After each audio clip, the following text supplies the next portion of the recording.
നമുക്ക് സ്പെഷ്യൽ ആയിട്ടുള്ള സ്ഥലത്ത് വരെ പോയാലോ?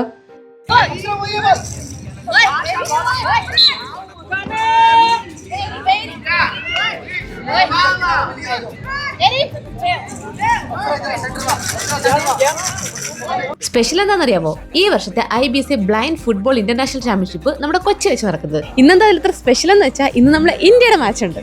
ബ്ലൈൻഡ് ഫുട്ബോൾ എന്ന് കേട്ടിട്ടുണ്ടെങ്കിലും ഇതുവരെ കാണാൻ പറ്റിയിട്ടില്ല. ഇനി ഇന്ത്യയുടെ മാച്ചും കൂടെ ഉണ്ടെന്ന് പറഞ്ഞപ്പോൾ എന്തായാലും പോയി കണ്ടേക്കെന്ന് വെച്ചു. വുമൻസ് ടീമിന്റെ ആയിരുന്നു ഫുട്ബോൾ മാച്ച്. പക്ഷേ ഗാലറി കണ്ടപ്പോൾ സത്യം പറഞ്ഞ സങ്കടം വന്നു. ഇത്രയും വലിയൊരു മാച്ച് ഇവിടെ നടക്കുന്നെന്ന് പറഞ്ഞിട്ടും വിരലെണ്ണാവുന്ന ആൾക്കാർ മാത്രമേ ഉണ്ടായിരുന്നുള്ളൂ. വോളണ്ടിയേഴ്സും സപ്പോർട്ടിംഗ് ടീംസും പിന്നെ കുറച്ച് ക്യാമറാമാനും കഴിഞ്ഞ വളരെ കുറച്ച് ആൾക്കാർ മാത്രമേ ഉണ്ടായിരുന്നുള്ളൂ. ഇങ്ങനൊരു ടൂർണമെന്റ് ഇവിടെ നടക്കുന്ന ആരും അറിയാഞ്ഞിട്ടാണോ ഇനി താല്പര്യം ഇല്ലാഞ്ഞിട്ടാണോ എന്തോ അറിയില്ല. ലൈറ്റ് ഇല്ലാതെ മുറിയുന്നൊരു സാധനം പോലും എടുക്കാൻ പറ്റാത്ത എനിക്ക് ഇതൊരു അത്ഭുതമായിരുന്നു. ഈ പ്ലേയേഴ്സ് എല്ലാം പാർഷ്യലി ഓർ കംപ്ലീറ്റ്ലി ബ്ലൈൻഡ്സ് ആയിരിക്കും. ഈവൻ ബ്ലൈൻഡ്സ് ആണെങ്കിൽ പോലും ഇവർ കണ്ടൊരു ബാൻഡ് ഇട്ടിട്ടുണ്ട്. പ്ലേയേഴ്സ് എല്ലാം ബ്ലൈൻഡ് ആണെങ്കിലും ഗോൾ കീപ്പേഴ്സിന് കാഴ്ചയുണ്ട്. ഇതൊരു നോർമൽ ഫുട്ബോൾ മാച്ച് ആയിരുന്നെങ്കിൽ ഇതിലും ആൾക്കാർ കണ്ടേനെ. ഇത്രയും വലിയ ചാമ്പ്യൻഷിപ്പ് നമ്മുടെ തൊട്ടടുത്ത് നടക്കുമ്പോൾ നമ്മളല്ലേ സപ്പോർട്ട് ചെയ്യേണ്ടത്? നിങ്ങൾക്ക് സമയവും സാഹചര്യം ഒക്കെ ഉണ്ടെങ്കിൽ ഒന്ന് പോയി കളി കാണണം കേട്ടോ. ബട്ട് ഒരു കാര്യം എപ്പോഴും ഓർക്കണം, സപ്പോർട്ട് ചെയ്യാൻ പോകുകയാണെങ്കിൽ സൈലന്റ് ആയിട്ട് സപ്പോർട്ട് ചെയ്യണം. ബിക്കോസ് കോച്ച് കൊടുക്കുന്ന ഇൻസ്ട്രക്ഷനിന്നും പിന്നെ ബോളിൽ നിന്ന് വരുന്ന സൗണ്ടിൽ നിന്ന് വെച്ചിട്ടാണ് അവർ കളിക്കുന്നത്. ഇന്നത്തെ കളി ഇന്ത്യ വേഴ്സസ് ബ്രസീൽ ആയിരുന്നു. ബ്രസീലാണ് ജയിച്ചത്. ടൂർണമെന്റ് ഷെഡ്യൂൾ ഞാൻ ഇവിടെ കൊടുത്തിട്ടുണ്ട്. സമയമുള്ള എല്ലാവരും പോയി കാണണം. എന്തായാലും ഇത് വേസ്റ്റ് ഓഫ് ടൈം ആയിരിക്കത്തില്ല. ഒരു ഫുട്ബോൾ കളി കാണാൻ വേണ്ടി മാത്രമല്ല, ഒരു വലിയ ലെസൺ കൂടി പഠിക്കാനുണ്ട് ഇവിടുന്ന്. So please don't miss it.